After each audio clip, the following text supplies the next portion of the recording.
One of his disciples, Andrew, Simon Peter's brother, said to him, "There is a lad here who has 5 barley loaves and 2 small fish. But what are they among so many?" Then Jesus said, "Make the people sit down." Now there was much grass in this place, so the men sat down in number of about 5,000. And Jesus took the loaves, and when he had given thanks, he distributed them amongst the disciples, and the disciples to those sitting down, and likewise of the fish, as much as they wanted. You may be seated. Well, good morning, everybody. It's great to see everybody here. I know there's a lot of other things you could be doing today, but you all chose to be here, and I think that's a really good thing. I don't think there's a better way that any of us could start our week off. As you can probably tell, I'm not Ren. I'm not the normal preacher. If you don't know me, I'm Preston, but a lot of you guys know me because I grew up here. Ren and Chloe and Hazel are in Branson this weekend for PTP, and he asked me to fill in for him. There we go. He asked me to fill in for him. And at first when he asked me, I was a little hesitant because this is actually my first time ever preaching on a Sunday morning. So I was a little nervous, but, I thought to myself, if you never challenge yourself, you really can't ever grow. So the best way to grow is to step into something you're not completely comfortable with, and we'll see how it goes. I was talking to Miss Jamie on Wednesday. I said, well, if I do good, that's great, and if I do bad, they'll never ask me to do it again, so that's a win-win. And also the other reason I was a little hesitant to do it because, this being the church I grew up going to, a lot of the people in here taught me. I see back there, I saw people who taught me when I was, this tall, and then I see over here people that taught me when I was in middle school or in high school, so it's kind of a unique situation that I get to teach the people who taught me, and now I'm going to give you guys a piece of my mind. No, but I take this, this is a unique opportunity, and I take it with, I put a lot of work into it because I want to do a good job. I want to teach the people well, the people that taught me. But to be honest, it kind of made me feel a little old, to teach the people who taught you. But the one thing that did make me feel a little better is if I feel old, I can't imagine how old the rest of you guys must feel. So that made me feel a little better. Today we're going to be talking about the feeding of the 5,000. And as many of you know, I went to Harding, and while you're at Harding, they required you to take Bible classes there. And one of the things I learned through my time, and one of these Bible classes, I don't remember which one, but there's only one miracle aside from the resurrection that is recorded in all 4 Gospels, and it's actually the feeding of the 5,000. Before, if someone would have asked me that, and I didn't know that fact, I probably would have said, maybe walking on water, that one sticks out to me, or, Jesus raises people from the dead, that's a pretty big deal too. But the only one besides from the resurrection that's mentioned all 4 is the feeding of the 5,000. So when I was preparing for today, for some reason this kept sticking out to me. If this miracle was important enough to be in all 4 Gospels, there's probably stuff in there that we can learn from it. So that's the inspiration for this lesson today is lessons we can learn from the feeding of the 5,000.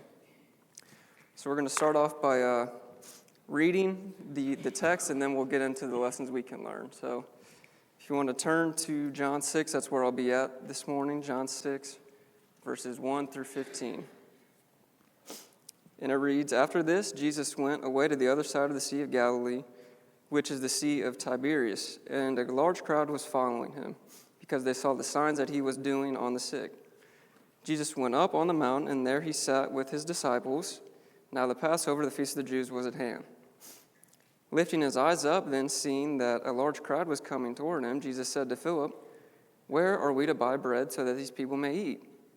He said this to test him, for he himself knew what he would do." An interesting note here is Philip is actually from the region of Galilee, so you can kind of almost imagine Jesus being like, "Hey, Philip, you're from around here. Where can we get food for these people?" And we see what Philip says here in verse 7. Philip answered him, 200 denarii worth of bread would not be enough for each of them to get a little.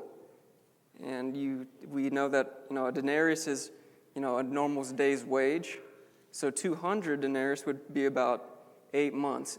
So Jesus asks, hey, Philip, you're from around here. Where can we get food for these people?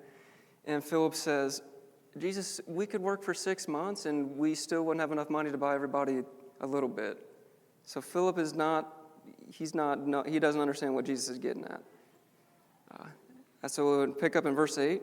One of his disciples, Andrew, Simon Peter's brother, said to him, there's a boy here who has 5 barley loaves and 2 fish, but what are they for so many? And another side note is these loaves of bread probably aren't like big French baguettes. They're probably more like small dinner rolls. And the fish isn't, like a trophy catch you're holding up here. It's probably more like a little bite-sized fish. So it's not a lot of food. And Jesus says in verse 10, have the people sit down. Now there was much grass in that place, so the men sat down, about 5,000 in number. Jesus then took the loaves, and when he had given thanks, he distributed them to those who were seated, so also the fish as much as they wanted. And when they had eaten their fill, he told his disciples, gather up the leftover fragments, that nothing may be lost.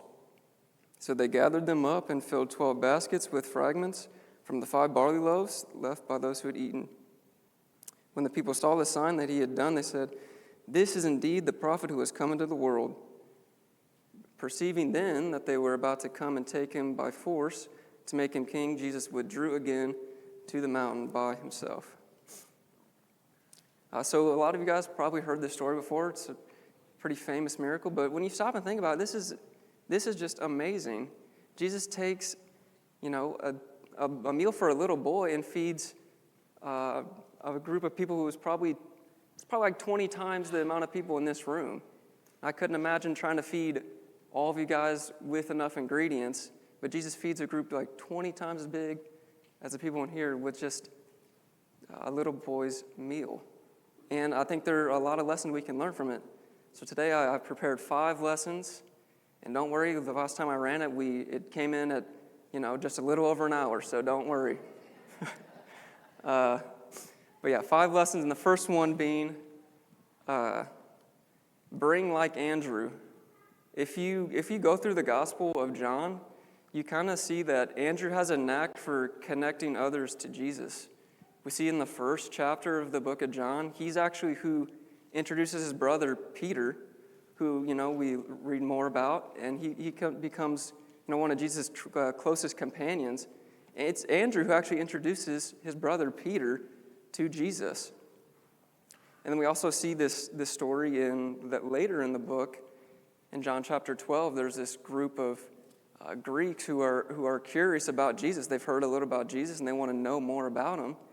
And who else is it but Andrew, who tells Jesus, hey, there's this group of Greeks that want to know more about you, and Jesus goes and talks to them. And the third story is the one we just read. Andrew brings the little boy to Jesus in verse 9. And I think we too should bring others to Jesus, bring like Andrew. And even more so in this story, because you can kind of sense from what Andrew says that he doesn't think Jesus can use this little boy. He says in verse 9, there is a boy here who has 5 barley loaves and 2 fish, but what are they for so many? I feel like Andrew almost feels silly telling Jesus, hey, I got this boy, he's got some food, but what is that going to do? And I think sometimes in our lives, we might not tell somebody about Jesus or might share the gospel with somebody because we already have a preconceived notion that Jesus, he couldn't do anything for these people. Jesus couldn't use this person. And to that, I would say, God has been using people we wouldn't expect for thousands of years. I think back to the Old Testament, I think of Moses. Moses was a murderer who eventually became the leader of God's people, led them out of Egyptian bondage. And I also think of Rahab. She was a Canaanite prostitute who then played a pivotal role in the Battle of Jericho and the victory for the Israelites. And if you want a New Testament example, I think of Paul. Paul was a zealous persecutor who was later turned into an apostle of Jesus and apostle to the Gentiles, and also a large contributor to our New Testament that we read today. So that would be my encouragement to you all today, is to bring like Andrew. We don't know how a person can use, or how Jesus can use a person. And we might be surprised what how Jesus might use this person if we just connect them, if we just bring them to Jesus. So that's my encouragement, is to bring like Andrew. Second lesson we can learn is we need to trust and obey Jesus even when we do not understand. We kind of see the disciples are doubting Jesus' ability to feed these people. They don't understand what Jesus is getting at. Like we read, Philip, he says, 6 months' wages wouldn't be enough money to feed everybody a little bit. And like we just looked at, Andrew says, got this boy, but he doesn't have very much food. The disciples really don't understand what Jesus is getting at. They don't see how this is possible. And I wonder if we ever feel like the disciples. Do we ever find ourselves in impossible situations where we don't see a solution that's readily available, and we feel like we have little to offer in the way of help to God? Me personally, I felt like I've been in helpless situations, and I don't see a way out. I don't see how God could work through this situation. But what I find is really interesting is Jesus' response in verse 10. All he says is, have the people sit down. He doesn't explain to the disciples, okay, I'm going to take this little boy's lunch and I'm going to multiply it and then I'm going to feed everybody. No, he just says to the disciples, have the people sit down. And what I found even more interesting is that the disciples listened. They trusted Jesus enough to obey him and take him at his word. And I kind of imagine, me being Andrew or me being Philip, and I'm having the people sit down. I'm like, okay, Jesus, I think they're still going to be hungry if they're sitting down, but we're still no food. But I'll listen to you. I'll obey you. And that's what they did. And Jesus took care of the rest. And a verse that goes along with this idea really well is a famous passage in Proverbs, one of my favorites. Proverbs 3, verses 5 and 6. And it reads, trust in the Lord with all your heart and do not lean on your own understanding. In all your ways acknowledge him and he will make your path straight. This verse is saying the similar thing to what we just read in this miracle. Don't lean on your own understanding. Trust in the Lord. Trust in his ways. And when we acknowledge him, we obey him, he'll take care of the rest.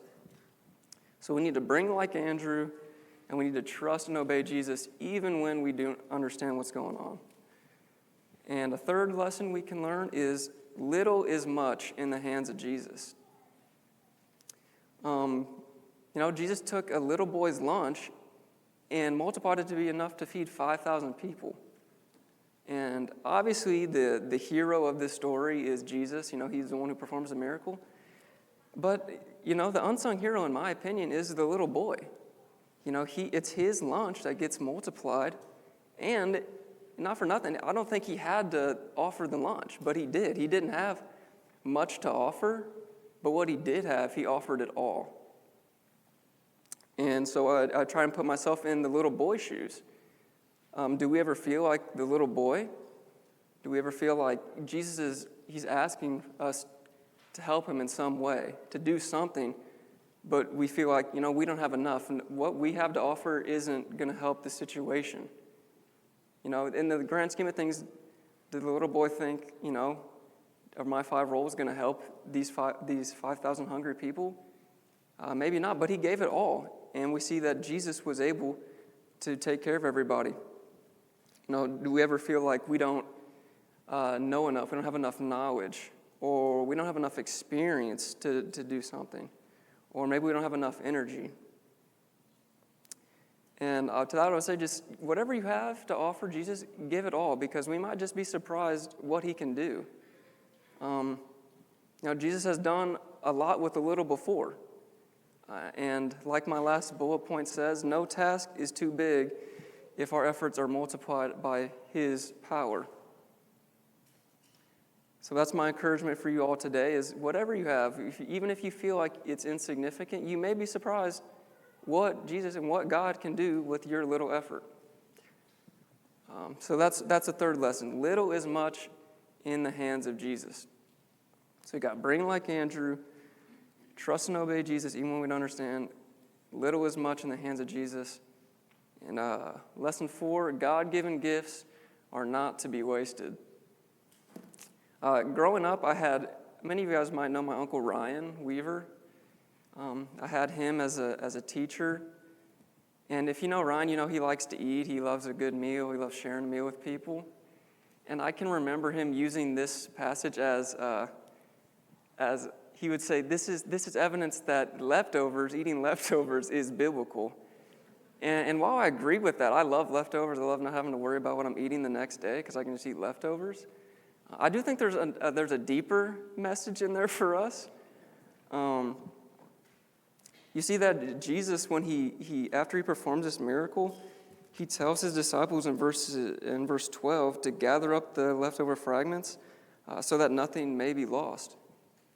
We see that Jesus provided a gift to these people, and he cared how it was used. He cared that the leftovers weren't going to waste. He told the disciples to go around and collect the leftovers. And so I was thinking, what God-given gifts do we have today that Jesus would want us not to waste? And we know that James 1:17, that all good gifts come from God. So I was starting to think about, what kind of gifts do we have?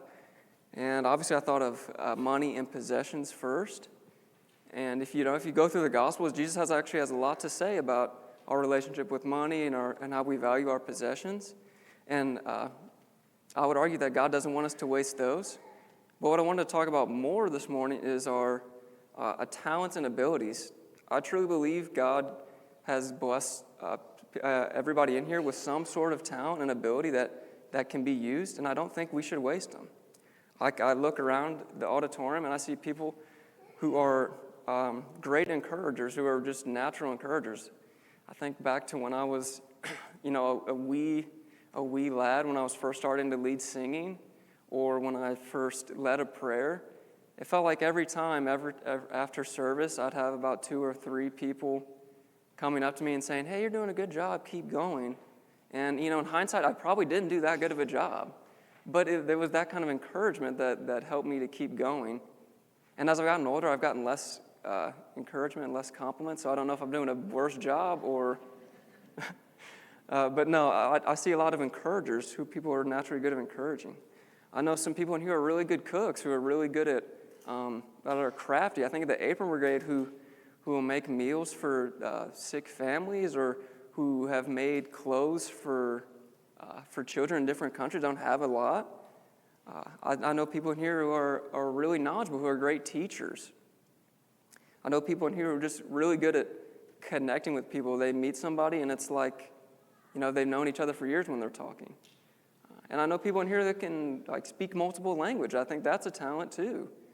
And just like the bread and fish that Jesus provided these people, I think God wants us to not waste the gifts he gives us. So that's another challenge I have today, another encouragement, is whatever talent God has blessed you with, find a way to use it. Don't let it go to waste. And if you don't know what your talent is, I would encourage you to talk to your family, to your spouse, or family members or friends, people that know you best, that can help you to discern what is your talent, so that you can start using it for God. Because, Jesus didn't want the disciples to waste the gift that he gave them in the bread and fish. And I think he expects the same from us with what he has given us. So that's lesson number 4. God-given gifts are not to be wasted. And lesson number 5, this is the last one, so we're almost there, is to keep your eyes on the prize. And we see kind of at the end of this miracle, we see 2 different reactions. We see a reaction of the crowd, and we see the reaction of Jesus. And the reaction of the crowd is they want to make Jesus their king. And if you know anything about history, we know that the Jews of Jesus' day, they longed for freedom, for political freedom. They're under Roman occupation, and before that, they were under Greek occupation. And then in the Old Testament, they were put into captivity by the Assyrians and the Babylonians. So it's been a long time since, the Jews have had a free kind of state. And they want to go back to the glory days of David and Solomon. And I think they see Jesus feeding these people, and like, this is the guy. This is who we need to make our king. But they were so caught up in their short-term problem of Roman occupation that they missed who Jesus really was. They overlooked who Jesus really was. And we see in the first chapter of John, verse 29, we see what John the Baptist calls Jesus. He says, "Behold, the Lamb of God who takes away the sins of the world." That's who Jesus really was. He wasn't here to be the political, earthly king that these Jews wanted him to be. He was here because he was the Lamb of God. He was the Son of God. He came to die for our sins. And I wonder, it's really easy to get on the crowd or the Pharisees when we read the Gospels. Like, how are you guys missing? This is the Son of God. Are you stupid? Like, this is Jesus. But I think I take a step back is, do we ever do this? Do we ever let our problems cloud our vision? And there's this book by Bruce McClarty. He was a Bible professor at Harding, and he was also a president there briefly. And he wrote a book on John. It's called Journey of Faith. It's really good if you want to read it. You can use mine. I'll give it to you. But on this miracle, he writes a chapter, and he ends it kind of talking about this theme here. And he says, do we ever do that? Do we ever become so concerned with immediate problems that we lose sight of life's biggest issues? Do we ever find ourselves wanting deliverance from taxes, pain, conflict, stress, or work more than we long for deliverance from sin? When we insist on making Jesus fit our expectations and follow our agenda, we are doing what the 5,000 did that day on the mountain, and Jesus walked away from them. So I think he has a really good point that sometimes we are the crowd. We get so caught up in our problems, which seem so big in the moment, that we forget what Jesus has done, what he's done for us, and what we have now to live with. So my challenge to us would be to not be like the crowd. Don't be so caught up in our problems that we miss the goal, that we let our eyes fall off the prize. Instead, that we be more like Jesus. We see Jesus' reaction. In verse 15, it says that he senses that the crowd was going to make, he perceived them that they were about to come and take him by force to make him king. And Jesus withdrew again to the mountain by himself. So he senses that people are about to make him king, and he goes off on his own. And then I thought, what would we say if we were Jesus? We grew up as a lowly carpenter in Galilee, so, not a super prosperous area. And now we have opportunity to be a king, so we go from carpenter to king. And I thought, well, maybe I can ask Chris Waldron if someone offered him to be a king because he was a carpenter, maybe see if he would do that. But I think most of us probably would. Or if, read in Matthew 8, verse 20, somebody comes up to Jesus and asks him about being his disciple, and Jesus says, the foxes have holes and the birds of the air have nests, but the Son of Man has nowhere to lay his head. So Jesus didn't even have a home. So he was about to go from carpenter to king and no home to maybe a royal palace. That seems like a pretty good deal. And on top of that, you can almost imagine his disciples, so his closest friends, were being like, okay, Jesus, this is what we've been waiting for. Come on, you got to do this. You're going to be king, and I'm going to be right next to you. So his friends maybe were encouraging him to do this. But what does Jesus do? He walks away by himself. And why? Is because being earthly king wasn't his goal. His goal is what we read in Mark 10, verse 45. I don't want to misquote it, so I'll turn there. Mark 10, verse 45. It reads that, "For even the Son of Man came not to be served, but to serve, and to give his life a ransom for many." That was Jesus' ultimate goal. His goal was to come to earth serve while he was here, and eventually give his life for the sins of mankind. And Jesus stayed focused on that goal to the bitter end, when things were going really good, like right now, and when things weren't going as good. Like in the garden, when he was sorrowful and praying and stressed out, he stayed focused on his goal. So my question for us is, how focused are we on our goal?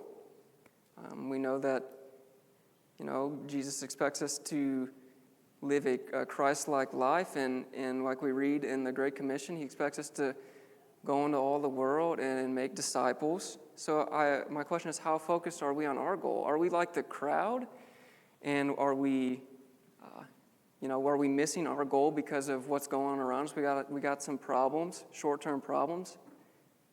So we are not focused, or are things going really good? Like in Jesus' case, things are going really good, so we feel like, maybe we don't need God right now. I think I got it handled on my own. So we take our eyes off the goal. My encouragement for all of us would be to remain focused no matter the circumstance. When things are really good, things are really bad, or even when things are just normal. Keep our eyes on the prize.